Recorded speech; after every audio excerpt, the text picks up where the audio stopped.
Bonjour, soyez les bienvenus sur notre chaîne YouTube odyssée.com pour cette 128e capsule où je vais aborder un sujet que je n'ai jamais abordé sur ma chaîne, à savoir comment se lancer en tant que thérapeute.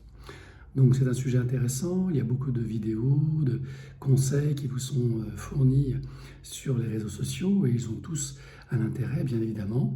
Donc charge à vous d'appliquer ces conseils et de vérifier s'ils sont conformes à votre énergie, à votre envie et à vos besoins. Pour ma part, je ne vais pas vous donner de conseils, je vais plutôt vous partager mon expérience. Je pense que c'est toujours bon de partir de soi, de son cœur et de ce qui a fonctionné et de ce qui n'a pas fonctionné.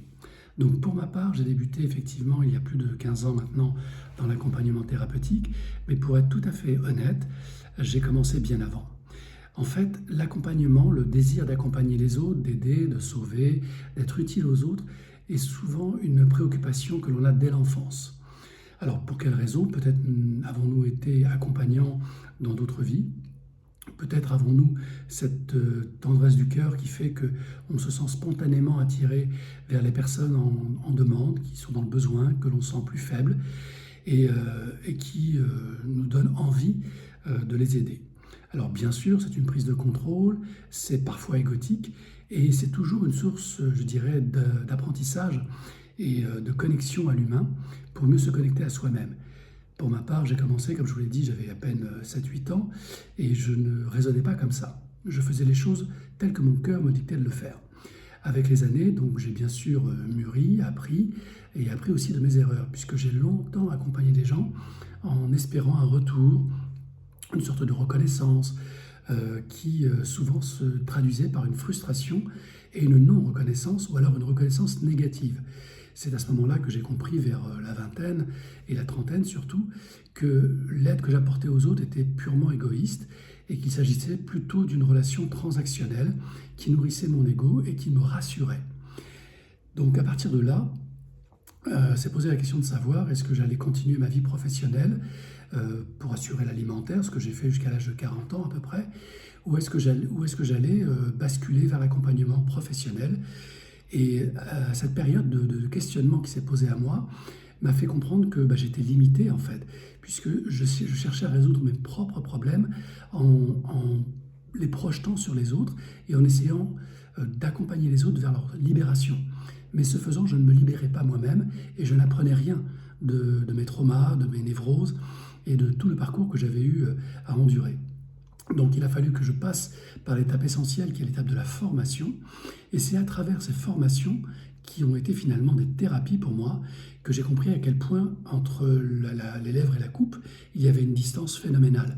Vouloir accompagner les autres, ce n'est pas les aider, c'est avant tout être à leur disposition et à leur écoute.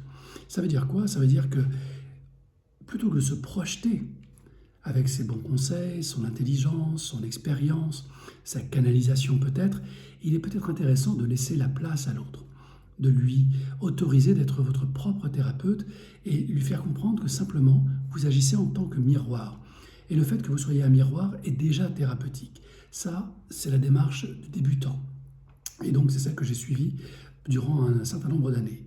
Après les formations, bien évidemment, ou en parallèle, j'ai été voir une psychanalyste, un psychologue, je me suis fait accompagner par des thérapeutes holistiques et j'ai compris donc que nous étions des êtres multidimensionnels, que le mental ou l'intellect ne suffisait pas, que les prises de conscience, si elles étaient des portes intéressantes à franchir, ne suffisaient pas à ma guérison. Donc il a fallu que j'atteigne d'autres niveaux de compréhension. Pour ce faire, j'ai fait en sorte de faire des jeûnes, des méditations, j'ai parcouru le chemin de Saint-Jacques-de-Compostelle, tout simplement pour entrer en moi-même et comprendre que l'aide ne venait pas de l'extérieur, mais bien de l'intérieur. Lors de la dernière capsule sur les boulets karmiques, que je vous invite à regarder, j'ai évoqué cette problématique. On a tendance à voir chez les autres ce qui ne fonctionne pas en nous. Pourquoi est-ce que je veux être thérapeute? Telle était la bonne première question. Quel était mon intérêt à accompagner les autres et à, quelque part, vivre par procuration leur propre misère? Est-ce que c'était pour relativiser ma misère? Ou est-ce que c'était vraiment pour les soulager? Ou est-ce que c'était simplement un besoin de reconnaissance et d'écoute? Toutes ces questions, je me les suis posées et j'ai fini par les dépasser. En fait, l'accompagnement s'est imposé à moi. Donc, lorsque j'ai décidé de basculer du monde professionnel, sécuritaire, à un monde spirituel d'accompagnant, j'ai procédé de la manière suivante. J'ai fait des soins pendant plus d'1 an à titre gracieux. Donc, je gardais mon travail alimentaire et avec mon salaire, j'avais largement de quoi subvenir à mes besoins.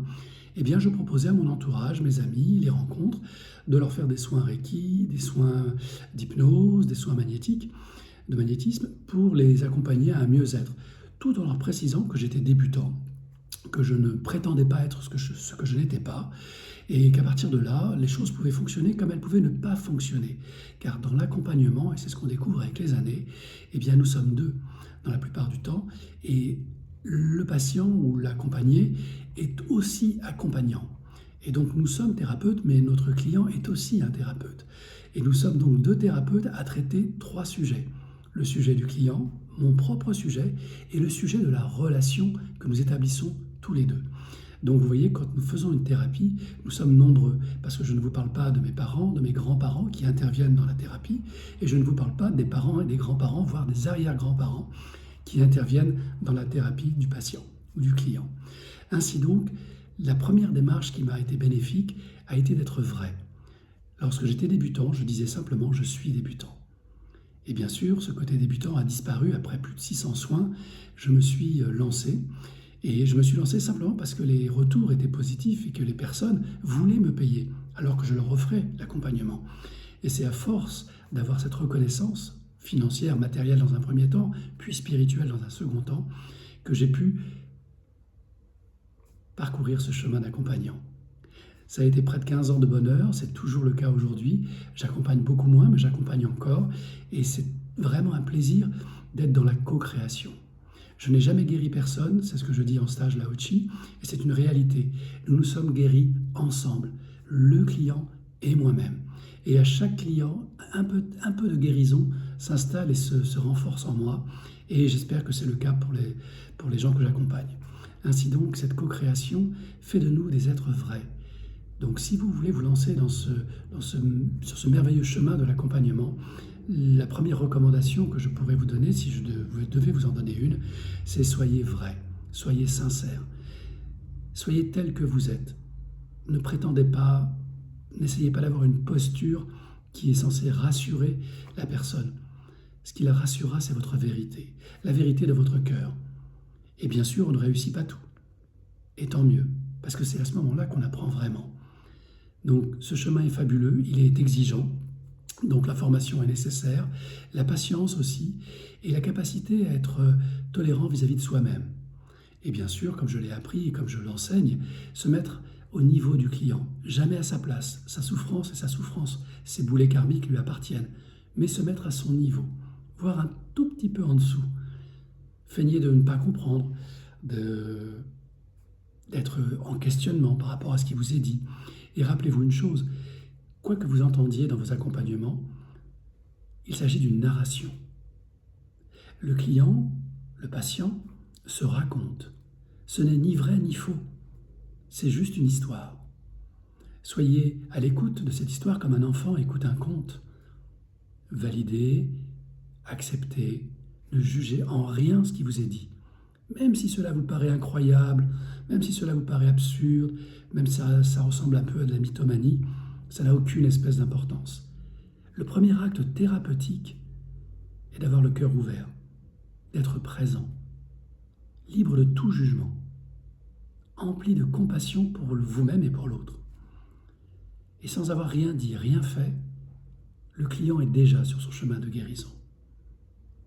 Donc si ce chemin vous intéresse, je ne peux que vous encourager à le suivre. Progressivement, prenez votre temps.